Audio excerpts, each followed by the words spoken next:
새벽 예배를 드리시는 모든 분들을 주님으로 환영합니다. 오늘 저희가 읽은 본문은 다윗의 시편입니다. 140편부터 142편까지 다윗이 고난당할 때 하나님께 드리는 고백의 시편으로 알려져 있습니다. 다윗은 수많은 고난을 당하였습니다. 다윗처럼 성경에 고난 당한 사람도 드물 것입니다. 다윗이 어떻게 그 고난을 극복해 나갈 수 있었을까요? 다윗은 수많은 고난 앞에서 무릎을 꿇고 하나님께 기도함으로 그 고난을 극복한 것을 알 수가 있어요.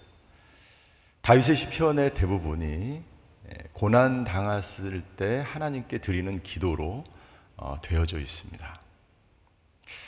특별히 오늘 시편에 보면 다윗은 악인들에 의하여 무수한 고난을 당한 것을 볼 수가 있습니다. 우리가 고난을 당할 때 기도해야 되는 이유는 무엇일까요? 굉장히 일반적인 질문인 것 같지만 굉장히 중요한 질문입니다. 고난 당할 때 우리가 기도해야 되는 이유, 첫 번째는 하나님의 뜻을 알기 위해서 우리는 기도해야 합니다.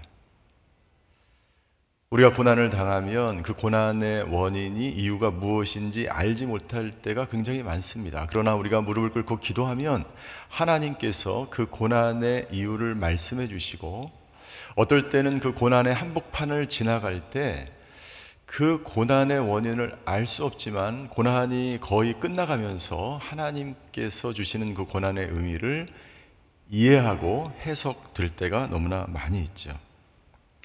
우리가 고난 가운데 기도해야 되는 가장 큰 이유 중에 하나는 하나님의 뜻을 발견하기 위한 것입니다.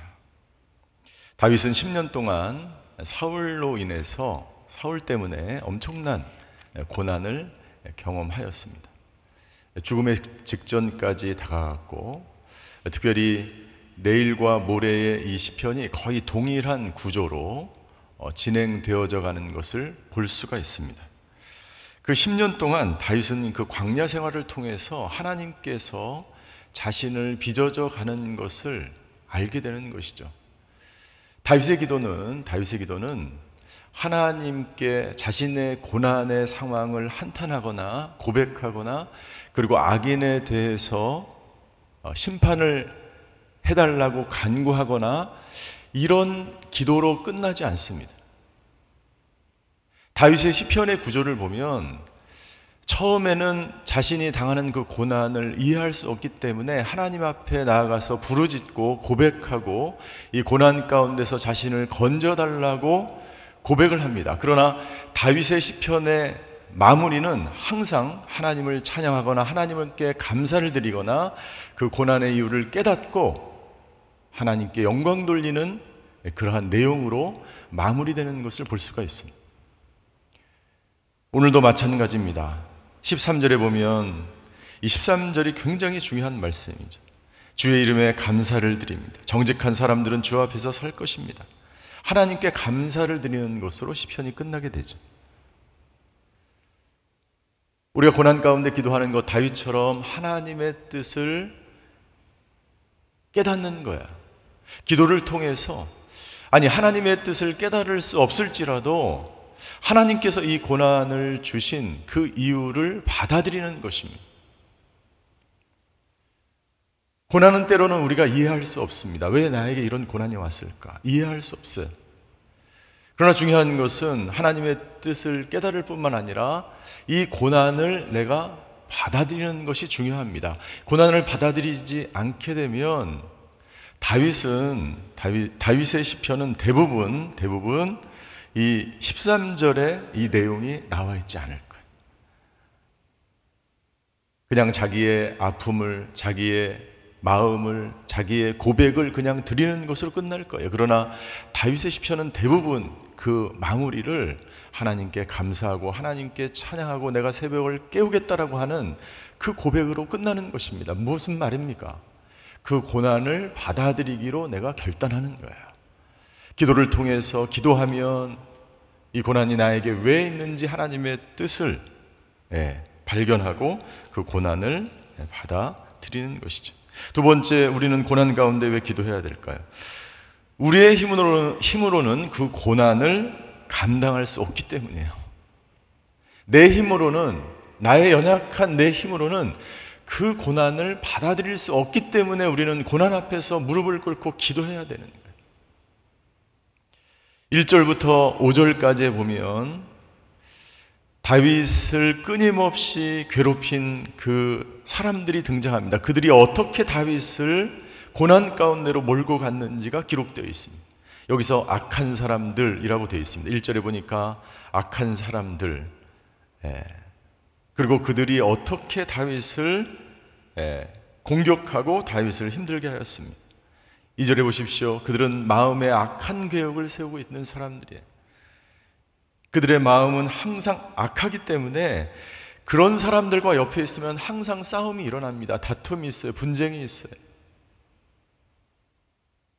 3절, 그들이 자기의 혀를 뱀의 혀같이 날카롭게 만들었습니다. 그들의 입술에는 뱀의 독이 있다라고 이야기합니다. 5절입니다. 5절, 교만한 사람들, 악인을 말하는 거죠. 그들은 덕과 올가미를 숨겨놓고 내가 가는 길목에 그물을 쳐놓았으며 나를 잡으려고 함정을 파놓았습니다.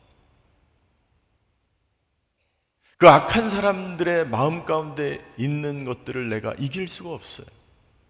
그들이 행하는 그 날카로운 뱀의 혀 같은 그 입술에 그러한 공격들을 나는 감당할 수가 없어요. 그래서 기도해야 돼. 그래서 무릎을 꿇어야 되는 거예요. 그들은 구덩이를 파놓고 거기에 내가 빠지도록 함정을 파놓고 기다리는 사람. 그것을 피할 방법이 없기 때문에 하나님께 전적으로 의지하며 매달리는 거죠. 시편 40편에 보면 다윗은 이렇게 고백합니다. 시편 40편 1절과 2절이에요. 같이 한번 읽겠습니다. 시작. 내가 참고 참으며 여호와를 기다렸더니 그분이 내게 귀를 기울이시고 내 부르짖음을 들으셨습니다. 그분이 무서운 구덩이에서 진흙탕 속에서 나를 끌어내셔서 내 발을 바위에 두어 내가 안전하게 걷도록 하셨습니다. 이 무서운 구덩이와 진흙탕이라고 표현되어 있습니다. 여러분들 한번 그 싸움에 들어가면요, 마치 진흙탕 속에서 싸우는 것 같아요. 그런데 그 악인은 누구입니까? 시편에서, 성경에서 이야기하는 그 악인은요, 그냥 나쁜 사람을 말하는 게 아니에요. 이 악인은요, 하나님을 모르는 자들이에요. 하나님이 없다고 하는 자들이에요. 하나님을 경외하지 않는 자들이에요.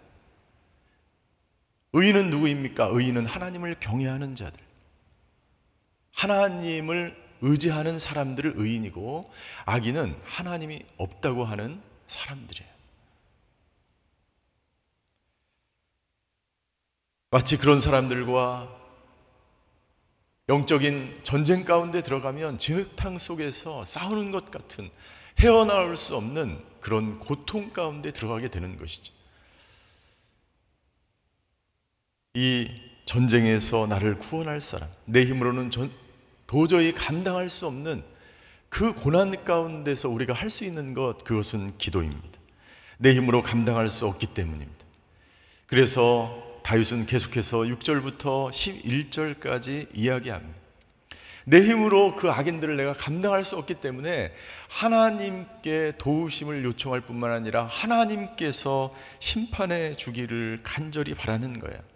우리 9절과 10절만 한번 보시겠습니다. 9절, 나를 둘러싼 사람들의 머리에 그들의 입술이 담은 그 음모가 덮치게 하여 주시옵소서. 여러분들, 이 9절은요 3절과 연결되어 있습니다. 다윗은 수많은 사람들의 모략과 함정에 빠져 있습니다. 특별히 그들의 거짓말과 속임수와 그들의 입술을 통해서 공격하는 그 모든 것들을 감당할 수가 없었어요. 그래서 다윗은 어떻게 고백합니까? 9절, 그들의 입술이 담은 그 음모가 그들 자신에게로 돌아가게 하여 주시옵소서. 10절을 보십시오. 불타는 숯불이 그들에게 떨어지게 하소서. 그들을 불 속에 깊은 구덩이 속에 던져 다시는 일어나지 못하게 하소서. 이 10절은 5절과 연결되어 있습니다. 그들이 쳐놓은 그 함정, 구덩이, 그 불구덩이 속에 그들이 빠지게 하여 주시옵소서. 어떻게 보면 이 기도는 굉장히 다윗이 무자비한 기도 같아요. 아니, 어떻게 이렇게까지 기도할 수 있을까? 아니, 그렇게 해야 합니다. 왜냐하면 그 악인들은 하나님을 경외하지 않고 하나님을 모른다고 하는 사람들, 그냥 나쁜 사람들 정도가 아니기 때문에 그 악인들에 대하여 철저한 심판을 하나님은 원하시고 있는 것입니다. 공의로운 심판을 다윗은 요구하고 있는 것이고, 이 심판을 내 힘으로는 감당할 수 없을 뿐만 아니라 그 악인들의 심판에 대하여 내가 피 흘리는 것이 아니라, 내가 감당하는 것이 아니라, 내가 복수하는 것이 아니라 하나님께서 직접 해 주시기를 다윗은 원하고 있는 것이죠. 마지막으로 세 번째, 우리는 왜 기도해야 될까요? 고난 가운데 하나님의 은혜를 경험하기 위하여 기도해야 합니다. 하나님의 은혜를 경험하기 위하여 기도해야 합니다. 고난이 하나님의 은혜가 될 수 있을까요? 네, 하나님의 은혜입니다.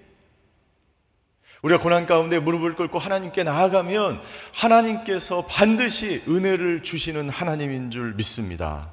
우리 12절과 13절에 보면 다윗의 기도는 은혜로 마무리되는 것을 볼 수가 있습니다. 12절, 다윗은 어떤 은혜를 경험했을까요? 고난 가운데 무릎을 꿇고 기도할 때 하나님이 누구이신지를 깨닫기 시작하는 거예요. 하나님이 누구이신지를 깨닫기 시작하는 거예요. 하나님은 어떤 하나님이신지를 깨닫기 시작합니다. 하나님은 어떤 하나님입니까? 하나님은 12절입니다. 같이 한번 읽겠습니다. 12절 시작. 여호와께서 고난당하는 사람들의 사정을 변호하시고 가난한 사람들의 권리와 이익을 보장해 주시는 것을 내가 압니다. 기도를 통해서 다윗은 깨닫는 거예요. 알기 시작하는 거예요. 그 하나님이 누구이신지를 깨닫기 시작하는 것입니다. 하나님은 어떤 하나님입니까? 고난당하는 자를 변호하시는 하나님이시고, 하나님은 가난한 사람들의 권리와 이익을 보호하시고 보장하시는 하나님임을 깨닫게 되는 것이죠. 기도 가운데 가장 큰 은혜는 기도하면서 하나님이 누구인지를 깨닫게 되면 그 고난이 중요하지 않아요. 그 고난은 아무것도 아닌 것이 되는 거예요.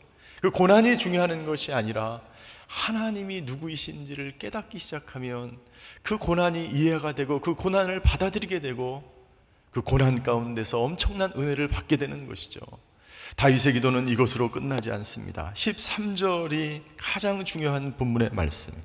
13절도 같이 한번 읽겠습니다. 시작. 분명 의인들은 주의 이름에 감사를 드리고 정직한 사람들은 주 앞에서 살게 돼요. 다윗의 고난을 당했을 때 드리는 기도의 마지막, 하나님, 내가 하나님 앞에서 정직하게 살겠습니다. 이 기도로 마무리하는 거예요. 하나님, 내가 하나님 앞에서 정직하게 살겠습니다. 내가 정직할 때에만이 이 기도가 의미가 있는 거예요. 악인에게 벌을 내려주시고, 하나님, 내가 이 수많은 악인들 앞에서 고난을 당하고 있습니다. 저 악인들이 얼마나 심각한 죄를 지었는지 하나님 앞에 12절 동안 고백을 드렸는데, 이 고백이 정당하려면 이 13절의 기도가 나와야 되는 거예요. 내가 정직하게 살 때, 내가 의인으로 살 때, 내가 하나님 앞에서 의롭다는 인정을 받을 때에 그 수많은 사람들의 그 공격이, 그 악한 행동이 하나님 앞에서 심판받게 되는 것이죠. 다윗의 목적은 악인을 심판하고 악인을 멸하고 단순히 악한 것에서 자유함을 얻게 되는 것이 아니라, 하나님, 내가 이 모든 상황 앞에서 하나님 앞에서 정직한 자로 살겠습니다.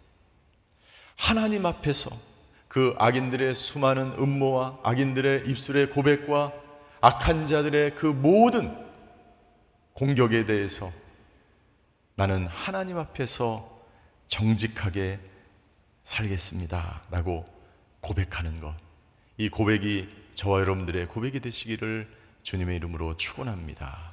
기도하시겠습니다.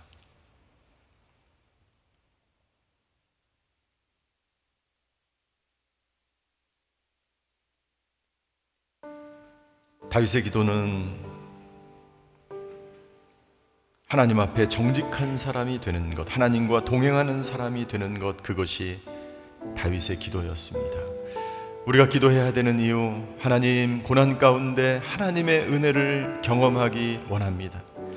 하나님, 고난 가운데 우리 힘으로는 감당할 수 없는 수많은 그러한 사건 앞에서, 그러한 상황 앞에서 내 힘으로 고난을 감당할 수 없고, 내 힘으로 악인들을 감당할 수 없고, 내 힘으로 이 모든 상황들을 감당할 수 없기 때문에 기도합니다.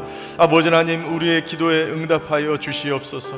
기도를 통해서 하나님이 누구신지를 깨닫는 저희들 되게 하여 주시고, 기도를 통해서 아버지 하나님, 저 하나님 앞에 더욱 온전하게, 더욱 거룩하게, 더욱 정직하게 살아가는 저희들 되게 하여 주시옵소서. 이 시간 두 번째 기도할 때 나라와 민족을 위해서 기도하기를 원합니다. 아버지 하나님, 이 코로나 전염병이 하루속히 사라지게 하여 주시옵소서. 아버지 하나님, 주여 이 시대에 아버지 하나님, 코로나를 주신 이유와 그 뜻을 저희들이 알게 하여 주시고, 아버지 하나님, 믿음으로 기도로 아버지 하나님, 주여 이 어려운 시간을, 어려운 시대를 극복해 나가는 저희 모두가 되게 하여 주시옵소서. 우리 나라와 민족을 위해서, 코로나가 하루빨리 사라지기를 위해서, 우리 자기 자신을 위해서 통성으로 기도하며 주님 앞으로 나아가시겠습니다. 사랑의 하나님, 고난 앞에서 하나님 앞에 간절히 부르짖으며 기도하였던 다윗처럼 아버지 하나님, 내 힘으로 내 능력으로 감당할 수 없는 수많은 고난 앞에서 무릎을 꿇고 기도할 때 아버지 하나님, 주여 하나님의 뜻을 발견하는 저희들 되게 하여 주시옵소서.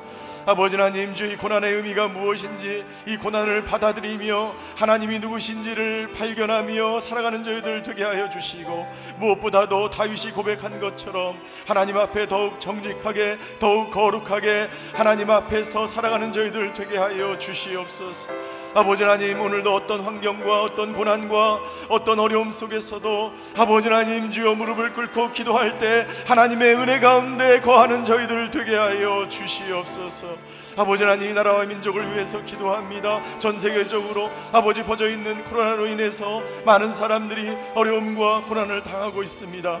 아버지 하나님, 주여 이 고난이 하루속히 끝나게 하여 주시옵소서. 이 고난 가운데서 하나님께서 주시는 음성, 하나님의 말씀을 아버지 받아들이고 이해하고 깨닫고, 아버지 하나님, 주여 더욱 하나님 앞에 아버지 하나님 정직하게, 아버지 하나님 날마다 하나님께 나아가며 하나님만을 의지하며 하나님만을 붙들고 살아가는 이 나라와 민족 되게 하여 주시옵소서. 오늘도 아버지 하나님 말씀에 의지하여 살아갑니다. 오늘도 아버지 하나님 하나님만을 의지하며 살아갑니다. 아버지 하나님, 주여 질병과 어려움과 재정적인 어려움과 고난과 환난 가운데 있는 성도들이 있다면 오늘도 아버지 하나님 다윗처럼 기도의 자리로 나아가 하나님의 은혜를 경험하며 하나님께서 주시는 말씀을 붙들고 하나님만을 의지하며 살아가는 아버지 하나님 하루가 되게 하여 주시옵소서. 사랑의 하나님, 여러 가지 어려움과 고난과 고통으로 인하여, 질병으로 인하여 하나님 앞에 무릎을 꿇으며 하나님께 기도합니다. 아버지, 고난 가운데 하나님의 은혜를 경험하는 하나님의 사람들을 되게 하여 주시옵소서. 하나님만을 신뢰하며 하나님만을 붙들 때에 하나님께서 주시는 그 놀라운 은혜 경험하기를 원합니다. 무엇보다도 하나님 앞에 더욱 정결하며 하나님 앞에 더욱 정직하며 더욱 하나님을 붙들고 살아가는 저희들 되게 하여 주시옵소서. 코로나로 인해서 많은 분들이 어려움과 고난을 당하고 있습니다. 아버지 하나님, 주여 이 고난 속에서, 아버지 코로나 시대 속에서 하나님께서 주시는 그 음성, 하나님께서 주시는 그 인도하심을 따라 하나님만을 붙들고 오늘도 그렇게 살아가는 저희 모두가 되게 하여 주시옵소서. 지금은 우리 주 예수 그리스도의 은혜와 하나님의 극진하신 사랑과 성령님의 감화 교통하심의 역사가 고난과 어려움 속에서도 하나님을 더욱 붙들며 의지하며 살아가기로 결단하는 오늘 예배드리시는 모든 성도분들 머리 위에, 그의 가정과 자녀와 일터 위에, 병상 가운데서 더욱 간절히 하나님께 나아가는 환우들과 전세계 흩어져서 복음을 증거하시는 선교사님들과 그 사역 위에 이제로부터 영원히 함께 계시기를 간절히 축원하옵나이다. 아멘.